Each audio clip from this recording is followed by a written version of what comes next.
बिहार विधानसभा चुनाव को लेकर इस वक्त बड़ी खबर सामने आ रही है। बीजेपी ने 71 उम्मीदवारों की अपनी पहली लिस्ट को जारी कर दिया है। कैपिटल टीवी के पास वो पूरी लिस्ट है, हम आपको बताएंगे। मेरे सहयोगी नवेंदु शेखर झा इस वक्त मौजूद हैं। नवेंदु, ये लिस्ट पूरी आ गई है, एक एक करके हम अपने दर्शकों को नाम भी बताएंगे, साथ ही साथ बताएंगे कि ये दावेदारी जो उम्मीदवारों की तरफ से की गई थी और उसके बाद ये नाम का आना कितना मजबूती से कहीं ना कहीं इसे एनडीए ने रखा है और जीत इसमें पक्की है। पहले हम नाम बता देते हैं अपने दर्शकों को, फिर एक एक करके आपसे डिस्कस करते हैं कि आखिर इन नामों में कितना दम है और एनडीए ने इन नामों को उतारा है। सबसे पहले बेतिया से श्रीमती रेणु देवी का नाम फाइनल हुआ है। रक्सौल से श्री प्रमोद कुमार सिन्हा का नाम फाइनल हुआ है। पिपरा की बात करते हैं तो श्री श्याम बाबू प्रसाद यादव का। मधुबन से बात करते हैं तो श्री राणा रणधीर सिंह। इसी तरीके से मोतिहारी का जिक्र करें तो श्री प्रमोद कुमार। ढाका से नाम फाइनल हुआ है श्री पवन जायसवाल का। रीगा की बात करते हैं तो श्री वैद्यनाथ प्रसाद हैं और बदनाहा से बात करते हैं तो श्री अनिल कुमार राम का नाम फाइनल हुआ है। परिहार की अगर नविंदु बात करें तो श्रीमती गायत्री देवी का नाम हुआ है। जल्दी जल्दी नाम बता देते हैं, उसके बाद इस पर डिस्कस करेंगे। आप बताइएगा। इसमें सबसे बड़ा नाम है वो बेतिया, जो देखिए पहली उम्मीदवार है श्रीमती रेणु देवी, जो कि बिहार में डिप्टी सीएम रह चुकी हैं और इनको लेकर बहुत सारे सवाल उठाए जा रहे थे कि क्या इनका टिकट इस बार कट जाएगा। लेकिन जिस तरह से बीजेपी ने इनको फिर से टिकट दिया है वो बताता है कि महिलाओं की भागीदारी भी टिकटों में उतनी ही है और उनको प्रधानता दिया गया है, क्योंकि रेणु देवी एक बड़ा नाम है, ओबीसी चेहरा है और जिस तरह से वो बीजेपी की डिप्टी सीएम रही है तारकिशोर प्रसाद के साथ, तो रेणु देवी का उनको टिकट मिलना निश्चित तौर पर बीजेपी के लिए एक एज होगा, न सिर्फ बेतिया में बल्कि आसपास के तमाम विधानसभा सीट जितनी उसका पूरा प्रभाव उसमें पड़ेगा। आगे हम नाम बताएं। आपने महिलाओं की बात की है, फटाफट से बताइएगा क्या पूरी आधी आबादी को साधने की कोशिश उस वक्त एनडीए के कुनबे ने की है? क्योंकि नीतीश कुमार और एनडीए ने जिस तरीके से जो महिलाओं के लिए योजनाएं लागू की हैं उसमें कहीं ना कहीं लिस्ट में भी वो नजर आ रहा है। निश्चित तौर पर नजर आ रहा है। जब हम आगे की लिस्ट में और भी बातें करेंगे तो बहुत सारी चीजें क्लियर हो जाएंगी। नीतीश कुमार लगातार महिलाओं के लिए काम कर रहे हैं, बीजेपी की सरकार काम कर रही है। लेकिन अगर लिस्ट की अगली सूची देखी जाए तो इसमें देखिए सीतामढ़ी से श्री सुनील कुमार पिंटू का नाम है, जो कल ही बीजेपी में शामिल हुए हैं पटना में। वो पूर्व सांसद हैं सीतामढ़ी से और बड़े चेहरे के तौर पर वो देखे जाते हैं। तो सुनील कुमार पिंटू को बीजेपी ने टिकट दे दिया है। बेनीपट्टी विनोद नारायण झा, मैथिली ठाकुर को लेकर नाम चल रहा था कि बेनीपट्टी या अलीनगर से उनको टिकट मिल सकती है, लेकिन बेनीपट्टी से विनोद नारायण झा जो कि बीजेपी के सिटिंग एमएलए हैं उनको फिर से टिकट मिला है। खजौली से अरुण शंकर प्रसाद हैं, बिस्फी से हरिभूषण ठाकुर बचौल हैं। राजनगर ये एससी सीट है, ये रिजर्व सीट है, यहां से सुजीत पासवान को टिकट मिला है। झंझारपुर नीतीश मिश्रा, पूर्व सीएम जगन्नाथ मिश्रा के बेटे हैं और बिहार सरकार में मंत्री हैं, नीतीश कुमार के बेहद करीबी बताए जाते हैं, यहां से इनको टिकट मिला है। छातापुर से नीरज कुमार बबलू, ये भी मंत्री हैं बिहार सरकार में और बीजेपी का पक्ष डंके की चोट पर रखते हैं। नीरज कुमार सिंह बबलू के बारे में जिक्र करते हैं क्योंकि जब भी हमने देखा है, जब से डेट अनाउंस हुई है, एक भी दिन ऐसा नहीं गया है कि उनका बयान सामने ना आया हुआ और उन्होंने महागठबंधन पर कटाक्ष ना किया हो। कितने मजबूत दावेदार ये आपको लगते हैं? बहुत मजबूत दावेदार हैं। सुशांत सिंह जो अभिनेता रहे हैं उनके भाई भी हैं। हालांकि खबर यह भी आई है कि उनके परिवार से माले ने भी दानापुर से टिकट दे दिया है। जो सुशांत सिंह सिन्हा की बहन है उनको टिकट मिला है। लेकिन नीरज बबलू बहुत मजबूत उम्मीदवार हैं और उनके जीतने की संभावना बहुत ज्यादा है। बीजेपी ने ये जो 71 नाम जारी किए हैं इसमें ज्यादातर वैसी सीटें हैं जहां बीजेपी जीत को लेकर कॉन्फिडेंट नजर आ रही है। तो चलिए हम आगे कुछ और नामों को जिक्र करते हैं और अपने दर्शकों को बताते हैं कि नरपतगंज से श्रीमती देवंती यादव, फारबिसगंज से श्री विद्यासागर केसरी, सिकटी विजय कुमार मंडल, किशनगंज श्रीमती स्वीटी सिंह, यहां से शहनवाज हुसैन का नाम चल रहा था कि उनको टिकट मिलेगा लेकिन उनका नाम कट गया। उसके बाद बनमटनी सीट की बात की जाए तो यहां से कृष्ण कुमार ऋषि, पूर्णिया विजय कुमार खेमका। देखिए पूर्णिया सीट भी बहुत इंपॉर्टेंट है, इसको लेकर भी बहुत सारी बातें की जा रही थी, अटकलें लगाई जा रही थी। इसको लेकर ही कहा जा रहा था कि अंदर खाने एक मीटिंग हुई थी जिसकी कुछ तस्वीरें तो सामने आई लेकिन पूरी तरीके से खबर सामने नहीं आ पाई। तो क्या लगता है आपको कि ये दावेदारी क्या आप ऐसे की गई कि किसी को पता ना लगे और यहां से जब ये सीट के लिए फाइनल हुआ है नाम तो ये भी जीत पक्की करेगा? बिल्कुल पक्की करेगा और विजय खेमका बहुत मजबूत लीडर हैं और प्रदेश नेतृत्व से लेकर नरेंद्र मोदी और अमित शाह तक से उनकी नजदीकी बहुत ज्यादा है और ऐसे में पूर्णिया में उनका लड़ना कई सीटों पर भी प्रभाव डालेगा क्योंकि एक बड़े नेता के तौर पर उनकी पहचान वहां से रही है। कटिहार श्री तारकिशोर प्रसाद जो डिप्टी सीएम रह चुके हैं पहले बिहार में, उन पर बीजेपी ने भरोसा जताया है। उसके बाद प्राणपुर से निशा सिंह को टिकट मिला है। कोढ़ा जो कि रिजर्व सीट है, वहां से कविता देवी हैं। सहरसा से आलोक रंजन झा, ये भी बड़ा नाम है, इन पर भी बहुत सारी बातें की जा रही थी और फाइनली आलोक रंजन झा को टिकट मिला। और गौरा बोराम, ये बहुत इंपॉर्टेंट सीट है क्योंकि कल ही हमने दर्शकों को बताई थी कि गौड़ा बोराम से सुजीत कुमार को बीजेपी का टिकट मिलने जा रहा है और वही हुआ। कल ही उन्होंने बीजेपी की सदस्यता ली थी। इनकम टैक्स से उन्होंने वीआरएस लिया, प्रिंसिपल कमिश्नर का उसके पद से इस्तीफा दिया, उसके बाद बीजेपी में शामिल हुए और अब उनका टिकट फाइनल हो गया, उनको टिकट दे दिया गया गौड़ा बोराम से। अगर दरभंगा से बात की जाए तो संजय सरावगी, ये भी मंत्री हैं बिहार सरकार में, एक बार फिर से इनको टिकट मिला है, बीजेपी के कद्दावर नेता बताए जाते हैं। तो ये जो सीट अभी तक जो बीजेपी ने अनाउंस किया है, ये पूर्णिया से लेकर जो दरभंगा तक टिकट बताई है, इसको लेकर ये कहा जाता है कि जब अमित शाह आए थे तभी ये नाम फाइनल हो चुके थे, एक नाम सिर्फ रह गया था और जब वो कल बीजेपी में शामिल हुए तो उसके बाद उन्हें टिकट दे दिया गया। नहीं, वो एक नाम बहुत इंपॉर्टेंट थे और उन पर बहुत पहले से बातचीत चल रही थी क्योंकि गौड़ा बोराम वहां से स्वर्णा सिंह बीजेपी की विधायक हैं और स्वास्थ्य कारणों से कहा जा रहा है कि इस बार वो चुनाव नहीं लड़ पाएंगे। और सुजीत कुमार, जिनकी लोकप्रियता बहुत ज्यादा है, एक अधिकारी के तौर पर, एक ईमानदार अधिकारी के तौर पर उनकी बहुत ज्यादा पहचान है और कल ही उन्होंने बीजेपी की सदस्यता ली। वहां पर सारे बड़े नेता मौजूद थे, दिलीप जायसवाल मौजूद थे, सम्राट चौधरी मौजूद थे और उनकी मौजूदगी में पार्टी की सदस्यता लेना और फिर जैसे ही पार्टी की पहली लिस्ट आई उसमें गौड़ा बोराम से सुजीत कुमार का नाम सामने आया और इनकी जीत 100% तय मानी जा रही है क्योंकि उस सीट पर एआईएम ने इफ्तिकार आलम को खड़ा कर दिया है। तो चलिए अब आगे और भी सीटों की बात करते हैं। ये देखिए केवटी, हाँ बहुत बड़ी सीट है और यहां से मुरारी मोहन झा बीजेपी के सिटिंग विधायक हैं, उनको फिर से टिकट मिला है। की जब बात करते हैं तो पिछला प्रदर्शन का काफी अच्छा रहा था। अच्छा, बीजेपी ने उन नामों को भी ध्यान रखा है जिसने पिछले दौर में अच्छा प्रदर्शन किया और दोबारा से भरोसा जताया गया है क्योंकि ये कहा जा रहा था कि बीजेपी कुछ नए युवा चेहरों को लाएगी और कहीं ना कहीं कुछ बड़े नाम काटे जा सकते हैं, लेकिन उन पर ज्यादा भरोसा जताया गया है जिसने पिछली बार जीत हासिल की। निश्चित तौर पर बीजेपी के लगभग 70% एमएलए को फिर से टिकट दिया गया है क्योंकि कोई एंटी इनकम्बेंसी उस तरह से नजर नहीं आ रही है बिहार में और यही होगा जेडीयू के साथ भी। आप देखिए कि मुरारी मोहन झा के बाद जाले से जीवेश मिश्रा का नाम है, ये भी मंत्री बनाए गए हैं अभी नीतीश सरकार में।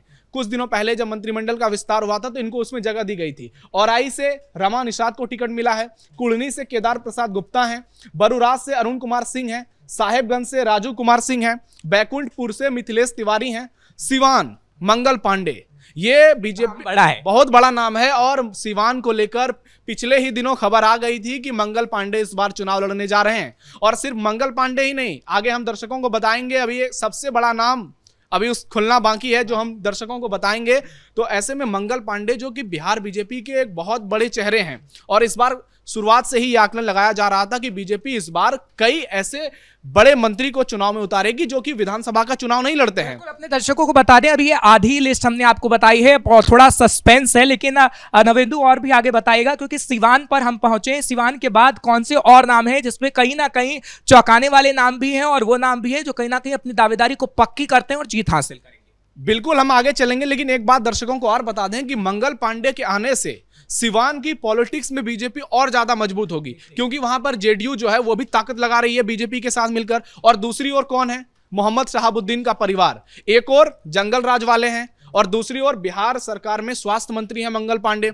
और सिवान की दूसरी सीट से कविता सिंह की टिकट मिलने की बात कही जा रही है जेडीयू से। अब जेडीयू की लिस्ट जारी होगी तो वो पता चल जाएगा, लेकिन आगे अगर दौरंदा देखा जाए तो करणजीत सिंह को मिला है, गौरिया कोठी से देवेश कांत सिंह को मिला है, तरैया से जनक सिंह को, अमनौर से कृष्ण कुमार मंटू, ये बीजेपी के बड़े चेहरे हैं। निश्चित तौर पर अवधेश सिंह बीजेपी के दिग्गज नेता हैं और हाजीपुर से इनका टिकट फाइनल हो गया है।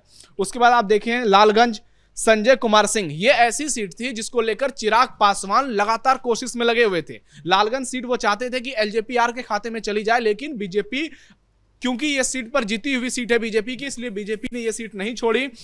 पातेपुर की बात की जाए, रिजर्व सीट है, लखेंद्र कुमार रोशन को मिला है, मोहिउद्दीन नगर से राजेश कुमार सिंह को मिला है, बछवाड़ा से सुरेंद्र मेहता को मिला है, तेघड़ा रजनीश कुमार, इनका भी टिकट को लेकर सस्पेंस बना हुआ था लेकिन फाइनली इनको टिकट मिल गया। बेगूसराय है, काफी नाम जानते भी है जनता, बिहार की हो चाहे फिर पूरे देश की जनता, बेगूसराय का नाम काफी आता है और बेगूसराय से जब श्री कुंदन कुमार को उतारा गया है तो कितनी मजबूत दावेदारी इनकी भी? बहुत मजबूत दावेदारी है, क्योंकि गिरिराज सिंह वहां से सांसद हैं और लगातार इसलिए मैंने ये नाम लगातार वो ये दावा कर रहे थे कि जो उम्मीदवार होंगे वो ऐसे उम्मीदवार होने चाहिए कि बीजेपी की जीत 100% मानी जाए। बेगूसराय ऐसा इलाका है जो कि बीजेपी लगातार वहां पर जीत दर्ज करती जा रही है। कन्हैया कुमार जैसे बड़े नेता गए, मुंह की खाकर वहां से आए। गिरिराज सिंह दोबारा से चुनाव लड़े तो गिरिराज सिंह वहां से बेहतरीन तरीके से चुनाव जीते।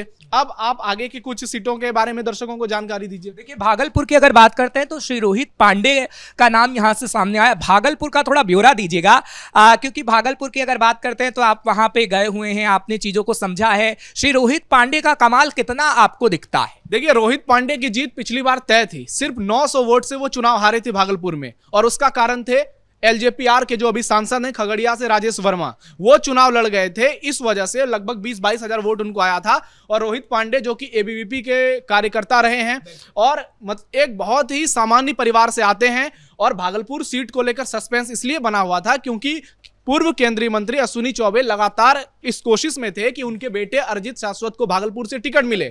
यहां तक कि अमित शाह को यह कहना पड़ा कि आपके बेटे को टिकट नहीं दे सकते हैं, आप खुद चुनाव लड़िए। तो अश्विनी चौबे ने उम्र का हवाला दिया और मना कर दिया। अब खबर आ रही है कि वो बक्सर से लड़ सकते हैं। ऐसे में रोहित पांडे का नाम फाइनल होना निश्चित तौर पर एक बड़ा नाम आप इसे कह सकते हैं। हालांकि बांका की बात करें, श्री राम नारायण मंडल हैं, कटोरिया से बात करें श्री पूरन लाल टुड्डू हैं, तारापुर से श्री सम्राट चौधरी हैं। अब सम्राट चौधरी पे भी आते हैं, क्योंकि देखिए तारापुर, मुंगेर और लखीसराय तीनों आपस में नाम मिले हुए हैं जो लिस्ट जारी की गई है। सम्राट चौधरी से लेकर श्री विजय कुमार सिन्हा के बारे में आप क्या कहेंगे? क्योंकि मजबूत दावेदारी, चेहरा ऐसा हर कोई जानता है। हालांकि इन तीनों चेहरों पर महागठबंधन के नेता हर बार कटाक्ष करते हैं। सम्राट चौधरी को गुंडा तक कहा जा चुका है, लेकिन ये तीन चेहरे मुंगेर, तारापुर, लखीसराय में कितना कमाल दिखा पाएंगे? बिल्कुल। उससे पहले आप देखिए, बांका से राम नारायण मंडल कुछ समय पहले तक बिहार सरकार में मंत्री थे, बीजेपी के बड़े चेहरे माने जाते हैं। कहा जा रहा था कि इनका टिकट कट गया है, लेकिन हमारे पास जो जानकारी थी, हमें लग रहा था कि राम नारायण मंडल को फिर से टिकट मिलने जा रहा है,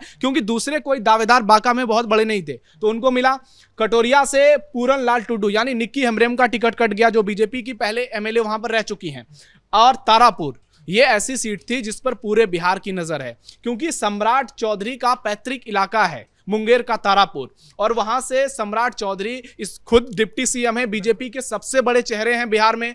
और सम्राट चौधरी को लेकर ये बातें चल रही थी कि या तो वो पटना साहिब से लड़ेंगे, हो सकता है वो चुनाव ना लड़ें। जब ये जानकारी बाद में आई तो तारापुर में कहा गया कि वो सीट जो है वो जेडीयू के पास है। राजीव सिंह उपचुनाव में वहां से जीते थे जब मेवालाल चौधरी की मौत हुई थी। तो उसके बाद ये सीट पर सस्पेंस चल रहा था, एलजेपी के खाते में ये सीट जाने की बात कही जा रही थी। लेकिन सम्राट चौधरी इतने बड़े चेहरे हैं कि नीतीश कुमार के इतने करीबी हैं कि नीतीश कुमार ने यह सीट छोड़ दी।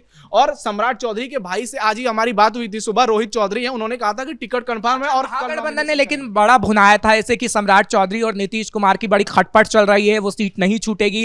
लेकिन क्या उनके मुंह पे एक तमाचा जैसा लग चुका है कि बीजेपी ने जो सरप्राइज दिया है उसमें कहीं ना कहीं महागठबंधन सवाल उठा भी नहीं पाएंगे? देखिए, महागठबंधन से तय ही नहीं हो पाया कौन वहां से चुनाव लड़ेंगे। सकलदेव बिंद ने नॉमिनेशन का ऐलान कर दिया था, 14 अक्टूबर को वो नॉमिनेशन करेंगे वीआईपी के सिंबल पर। और कहा जा रहा है कि अब वीआईपी को हटा दिया गया है वहां से और आरजेडी चुनाव लड़ेगी। अरुण कुमार साहब बड़े नेता हैं आरजेडी के, तेजस्वी यादव के बेहद करीबी हैं। क्योंकि सकलदेव बिंद लड़ेंगे तो उनकी कोई पॉलिटिकल हैसियत नहीं है सम्राट चौधरी के सामने में। अरुण सागर लड़ेंगे तो मुकाबला होगा। लेकिन तारापुर में सम्राट चौधरी को बहुत जबरदस्त एज है और वो बहुत ऊपर है। बिल्कुल, चेहरा भी बड़ा है। कुछ और नाम फटाफट से बता देते हैं, क्योंकि लखीसराय तक हम पहुंच गए थे। बिहार शरीफ में डॉक्टर सुनील कुमार है, दीघा से श्री संजीव चौरसिया है। क्योंकि दीघा बिहार शरीफ की बात करें तो हम वहां गए थे तो लोग इनका ही नाम कह रहे थे कि यही हमें चाहिए और इन्हीं के लिए हम वोट करेंगे, तो बीजेपी ने उसको पूरा ध्यान रखा है। बांकीपुर की बात करते हैं तो श्री नितिन नवीन के बारे में जितना जनता कह रही थी कि उन्होंने कितना काम किया है, सड़क बनाई है, और वहां पर हम बखूबी गए बांकीपुर में, जहां जनता ने साफ तौर पर यह कहा कि हमें वही नेता चाहिए, कोई और आएगा तो हम एक वोट तक नहीं देंगे। और देखिए, बीजेपी ने पूरा ध्यान रखा है कि कैसे नितिन नवीन को उतारा जाए, और उनका नाम आया। कुम्हरार से श्री संजय गुप्ता, पटना साहिब से रत्नेश कुशवाहा, दानापुर से श्री राम कृपाल यादव, ये भी बड़ा नाम है, इनके बारे में बताइए। ये जो लिस्ट है इसमें सारे बड़े नाम ही हैं। आप देखिए, मुंगेर से कुमार प्रणय जो कि वर्तमान में विधायक है, कहा जा रहा था उनका टिकट कटेगा, उनको भी टिकट मिला। लखीसराय डिप्टी सीएम विजय कुमार सिन्हा का भी दोबारा से टिकट मिला। बिहार शरीफ से आपने नाम बताया। दीघा से संजीव चौरसिया हैं, नितिन नवीन। कैपिटल टीवी लगातार बिहार में था, पटना में हम गए थे ग्राउंड जीरो पर, आपने भी ग्राउंड जीरो से रिपोर्टिंग की थी, मैंने भी की थी, और साफ नजर आया कि नितिन नवीन को लेकर लोगों में गजब का उत्साह है, क्योंकि उन्होंने डिलीवर किया जनता के सामने। तो नितिन नवीन का टिकट फाइनल हो गया है। संजय गुप्ता पटना साहिब, नंद किशोर यादव जो विधानसभा स्पीकर हैं, उनका टिकट कट गया है और उनके जगह पे रत्नेश कुशवाहा को मिला है। राम कृपाल यादव को दानापुर से दिया गया, क्योंकि यादव समाज के बड़े नेता हैं, इस बार चुनाव हार गए थे। पटना साहिब से मीसा भारती के खिलाफ वो चुनाव लड़ रहे थे, पिछले बार सांसद थे, उसके पिछले बार भी सांसद थे, लगातार 2 बार से बन रहे थे। इस बार वो चुनाव हारे थे, लेकिन इस बार रामकृपाल यादव को बीजेपी आलाकमान ने ये बात कही कि आप अगर जाएंगे तो उसका इंपैक्ट ना सिर्फ यादवों में पड़ेगा, बल्कि आप एक मजबूत चेहरे हैं। ये फैक्टर ध्यान रखना बहुत जरूरी बीजेपी के लिए था, क्योंकि हमेशा से यादव समुदाय को साधने की कोशिश आरजेडी करती रही है। उसके दम पे हमने देखा है लालू यादव सीएम भी बनते रहे हैं। यादव परिवार के धुर विरोधी हैं रामकृपाल यादव। बिल्कुल वही 2-4 नाम और बच गए हैं। दानापुर से हमने बता दिया है रामकृपाल यादव, विक्रम से सिद्धार्थ गौरव को, और बढ़हरा से श्री राघवेंद्र प्रताप सिंह को। आरा की अगर बात करते हैं तो श्री संजय सिंह टाइगर को उतारा गया। यहां पर लालू यादव भी गए थे अभी पिछले दिनों, तेजस्वी भी पहुंचे थे, हालांकि थोड़ी खटपट नजर आई थी कार्यकर्ताओं में। तरारी की बात करते हैं तो श्री विशाल प्रशांत, अरवल की बात करते हैं तो मनोज शर्मा, औरंगाबाद श्री त्रिविक्रम सिंह, और गरुआ से श्री उपेंद्र दागी को उतारा गया है। एक बड़ी इंपॉर्टेंट सीट है, वो है कुम्हरार की सीट, जो कि पटना में ही आती है, और वहां से कुम्हरार से अरुण सिन्हा का टिकट कट गया है और उनके जगह पे संजय गुप्ता को टिकट मिला है। आगे आने वाले समय में बीजेपी अब जब दूसरी लिस्ट जारी करेगी तो उसमें और कौन से नाम होंगे, लेकिन ये जो लिस्ट जारी की गई है, दावेदारी कहीं ना कहीं नवेंदु पक्की है। आगे आने वाले समय में ये सभी उम्मीदवार जीत सकते हैं। खैर हम भविष्यवाणी नहीं कर रहे हैं, लेकिन हाँ, जो उम्मीदवार उतारे गए हैं उसके आधार पर कयास जरूर लगाए जा रहे हैं। एक ये भी बड़ा कारण है कि ये कहा जा रहा था कि कुछ लोगों में नाराजगी हो सकती है अगर इनको टिकट मिलेगा तो। जैसे भागलपुर का मैंने उदाहरण दिया कि रोहित पांडे के खिलाफ भी कुछ वहां पर हो रही थी, लोग आपस में बातें कर रहे थे कि क्या अरिजीत शाश्वत चौबे के समर्थक उनको वोट करेंगे। लेकिन अभी सोशल मीडिया में देख रहा हूं लगातार सब लोगों का एक ही कहना है कि एनडीए को टिकट मिला है, किसी खास उम्मीदवार को नहीं मिला है, किसी खास चेहरे को नहीं मिला है। इसलिए एकजुट होकर आरएसएस को, एबीवीपी को और बीजेपी को, इस बार जो ये 71 नाम है, बीजेपी का टारगेट है कि इसमें कम से कम 60 से 65 नाम को चुनाव जिताना है, और ज्यादातर सीटें जो है वो बीजेपी जीत चुकी है और वहां से दोबारा विधायकों को टिकट मिला है,